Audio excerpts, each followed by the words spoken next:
নমস্কার, পুতুলের হোম কিচেনে আপনাদের সকলকে জানাই স্বাগত। আশা করি আপনারা সকলেই খুব ভালো আছেন। আমিও খুব ভালো আছি। আজকে আপনাদের তৈরি করে দেখাবো আলুর দই বড়া। তো আলুর যে দই বড়া তৈরি করব সেই ভিডিওটা শেষ পর্যন্ত আপনাদেরকে দেখতে হবে।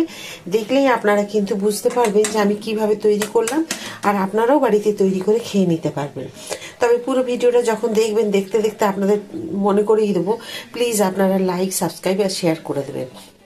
আমি প্রতিটা ভিডিওতে আপনাদের মনে করিয়ে দিই। আর যে আমি নিয়েছি 5টা আলু, আমাদের পরিমাণ অল্প লাগবে বলে 5টা নিয়েছি। আর খুব ভালোভাবে দেখুন আলুর খোসাগুলোকে ছাড়িয়ে নিয়েছি। ছাড়িয়ে এখনকার নতুন আলু তো একটু হাত দিয়ে বা বটির পিছন দিয়ে ঘষা দিলে কিন্তু এগুলো ছেড়ে যাবে। ভালো করে দুবার ধুয়ে নিয়েছি, দিয়ে সাদা জলে দেখুন একটু জলের মধ্যে ডুবিয়ে রেখেছি। এখানে আমি বাটিতে জল নিয়েছি, আর এখানে নিয়েছি একটা গ্রেটার। তো এই গ্রেটারের এই ছোট দিক বা বড় দিক যেদিকে হোক, বড় দিকটাতেই করবেন, করে একটু আলুটাকে গ্রেট করে নিতে হবে। তো যে গ্রেট করবেন যেন জলের মধ্যে আলুগুলো গ্রেট করার পরে এই যে এইভাবে যখন গ্রেট করা হবে, তো তখন যেন জলের মধ্যেই এই আলুগুলো পড়ে। কারণ আলুগুলোকে যদি জলে ছাড়া আপনি রাখেন একদম কালো হয়ে যাবে, সেই কারণে আপনাদের বললাম। তো আমি আগে গ্রেট করে নিই, তারপরে আপনাদের আবার দেখাচ্ছি। দেখুন আলুগুলোকে আমি সব গ্রেটার দিয়ে গ্রেট করে নিয়েছি, আর এইরকম আছে। তো আমি যে জলটা নিয়েছিলাম সেই জলের মধ্যেই আমি এগুলোকে দেখুন রেখেছি। তো এখন এটা যে আলুগুলোকে আমি গ্রেট করলাম, এগুলোকে খুব ভালো করে জল দিয়ে ধুয়ে নিতে হবে। তো তার জন্য আমাকে কি করতে হবে দেখুন, এখান থেকে নিয়ে এখানে রাখবো আলুগুলোকে একটা বাটিতে। আর যতক্ষণ না এটা ধোয়াতে বারবার ধুতে হবে, যতক্ষণ না সাদা জল বেরোচ্ছে। কারণ আলুর যে স্টার্চটা থাকে সেটার জন্য কালো হয়ে যায় একদম। তো সেই কারণে আলুগুলো তখন মুচমুচে হবে না। যেটা আমি দই বড়াটা করব, আলুর যে দই বড়া সেটা, তো সেটা মুচমুচে হবে না যদি সেই সাদা মানে কালো কষ ভাবটা যদি না বেরিয়ে যায়। এই যে এই জলটা যদি না বেরিয়ে যায়, তো অনেকবার ধুতে হবে। দেখুন আমি অন্তত 6বার ধুয়েছি। ধোয়ার পরে কিন্তু এরকম সাদা জল আর এইরকমভাবে আলুগুলো হয়েছে ধোয়া আমার।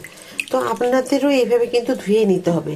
যদি বারবার না ধুয়ে নেন তাহলে কালো যে কষ যে থাকে আলুর মধ্যে, ওটাতে কিন্তু মুচমুচে হবে না, আপনাদের বলেছি। তো লাস্টবার আমি এটা আপনাদের দেখাবার জন্য এইভাবে করলাম। এখানে দেখুন ডিপ ফ্রিজে আমি একটু বরফ রেখে দিয়েছিলাম জমতে। তো এইরকম ভাবে যদি আপনারা মনে থাকে তো ভালো বরফ জমিয়ে নেবেন, আর যদি না থাকে তাহলে ধোয়ার পরে এরকমই একটা বাটির মধ্যে একটু জল দিয়ে ডিপ ফ্রিজে দিয়ে দেবেন। 15 থেকে 20 মিনিটের মধ্যেই দেবেন, সব বেশ ঠান্ডা হয়ে যাবে।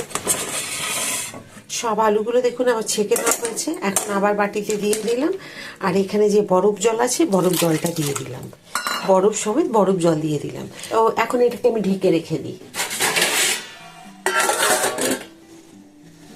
দেখুন আধ ঘন্টা প্রায় বেশি হয়ে গেছে। আমি আলুগুলোকে বরফ জলে ডুবিয়ে রেখেছিলাম, আপনারা দেখেছেন। এখন এগুলোকে আমি এইভাবে এই একটা বাটির মধ্যে এইভাবে হাত দিয়ে ছেঁকে ছেঁকে তুলে নেব। কাপড় দিয়েও তুলে নিতে পারেন, ছেঁকে নিতে পারেন একসাথে, বা যদি না থাকে তো এইভাবে করে নিতে পারেন।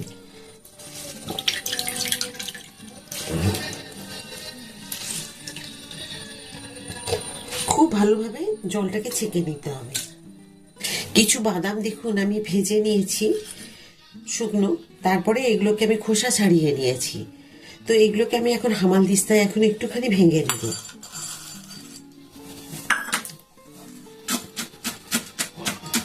এখানে নিয়েছি দেখুন আমি একটু ধনে পাতা, একটু কাঁচা লঙ্কা দেখুন কুচিয়ে নিয়েছি। আপনারা যদি ঝাল খেতে পারেন তো বেশি করে দেবেন, বাচ্চা যদি থাকে ঝাল খেতে পারবে না তাহলে লঙ্কা দেবেন না। আর দেখুন আমি লঙ্কাগুলোকে একদম পাতলা পাতলা করে কেটে নিয়েছি, ধনে পাতা একটুখানি দিয়েছি।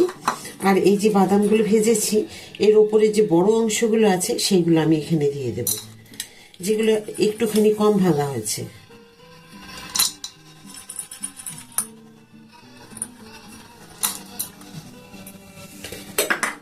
দেবো এখানে দেখুন মটরশুঁটি,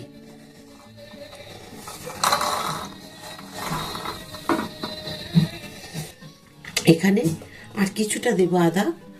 এই যে আলু গ্রেট করে রেখেছি এখানে কিছুটা এখানে দেব। একটুখানি দেব বিট নুন,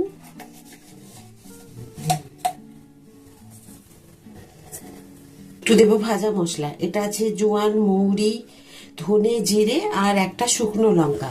এটাকে আমি ভেজে গুঁড়ো করে রেখেছি, এই মশলাটার মধ্যে দিলাম।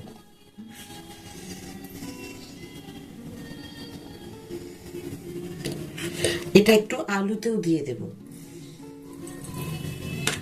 এই যে আলু আমি গ্রেট করে রেখেছি, এখানে দিয়ে দেবো 1 চামচ জোয়ান। একটু দেব মেয়োনিজ, এটা অপশনাল, আপনাদের চাইলে দিতেও পারেন, না হলে না দিলেও চলবে। ব্যাস, এটাকে ভালো করে হাত দিয়ে মেখে নেবে, চামচ দিয়ে মেখে নেবে।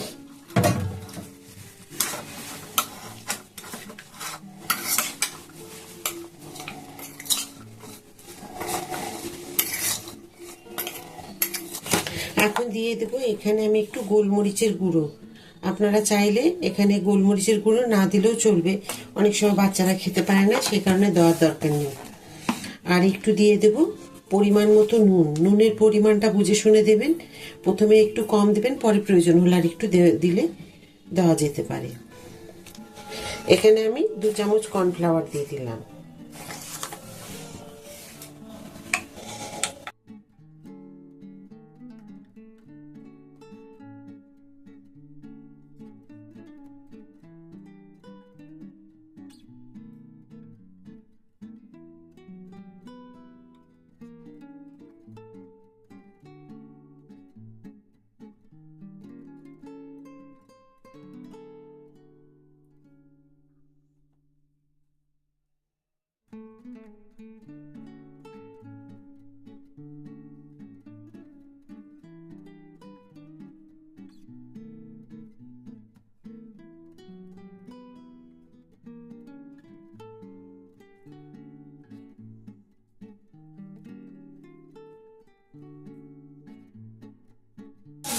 দেখুন তেলে দিয়ে দিলাম।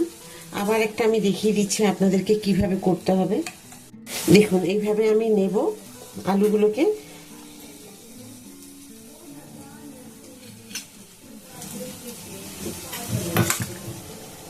তারপরে মধ্যখানে এই যে এরকম দেব। এই যে আমি স্টাফিংটা করে রেখেছি,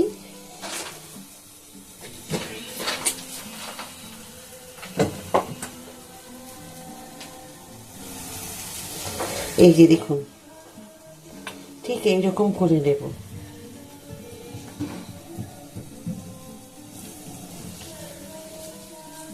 এই যে দেখুন এইরকম করে নিয়েছি, দিয়ে তেলে দিয়ে দেব। এই যে তেলে দিয়ে দিলাম।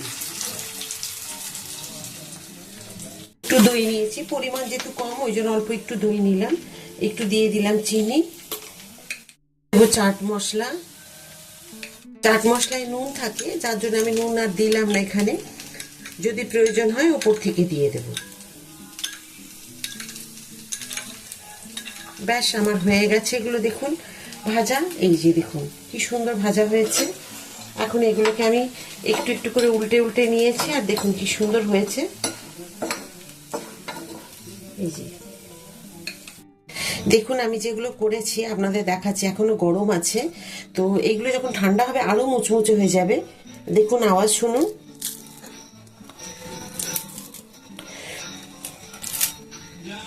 একদম সুন্দরভাবে আওয়াজ বেরোচ্ছে। আর মেয়োনিজটা দেওয়াতে আরো সুন্দর হয়েছে।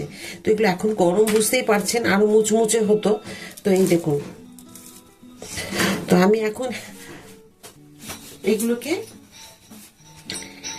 দেখুন দিয়ে দিচ্ছি। আমি কেন বললাম যে আলুর দই বড়া, এখান থেকে দিয়ে দিচ্ছি মশলা, আলুর দই এই যেটা দিলাম। শুধু দেব না ঝুরি ভাজা,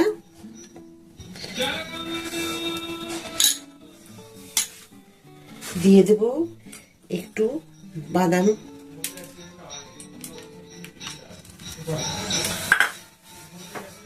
একটু দেব চাট মশলা,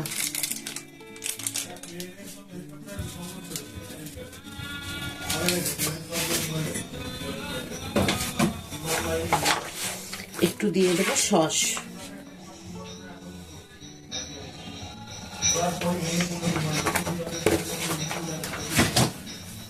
তা আমার আজকে আলুর এই দই বড়া আপনাদের কেমন লাগলো অবশ্যই কিন্তু আমাকে কমেন্ট করতে ভুলবেন না। কেমন হয়েছে বলুন আজকের আলুর এই দই বড়া। আমি শুধু ঝুরি ভাজা দিইনি, বাকি সব কিছু দিয়েছি। আর তেঁতুলের চাটনিটা দিইনি, ধনেপাতার চাটনি দিইনি, আমি দই দিয়েছি, সস দিয়েছি। এটা একদম ঘরোয়াভাবে করেছি আমি। আপনারাও এইভাবে চটজলদি করে নিয়ে একটু বিকেলবেলা সবাইকার মনে আনন্দ করে দিতে পারবেন এই ধরনের মানে মুখরোচক খাবারগুলো দিয়ে। তো খুব ভালো হয় খেতে, অবশ্যই একবার বাড়িতে তৈরি করুন। আমি যেভাবে তৈরি করে নিলাম। আর শেষ পর্যন্ত ভিডিওটা আপনাদেরকে দেখার জন্য অসংখ্য ধন্যবাদ। আশা করি আপনাদের খুব ভালো লেগেছে আজকের এই রান্না আমার। তো আমার ভিডিওগুলোকে প্রচুরভাবে শেয়ার করে দিন, আমার নতুন বন্ধুদের দেখার সুযোগ করে দিন। আবার একটা নতুন ভিডিওতে নতুন রান্না নিয়ে আপনাদের সকলের কাছে আমি চলে আসবো। সবাই খুব ভালো থাকুন এই বলে আজকের ভিডিওটা আমি শেষ করছি। নমস্কার।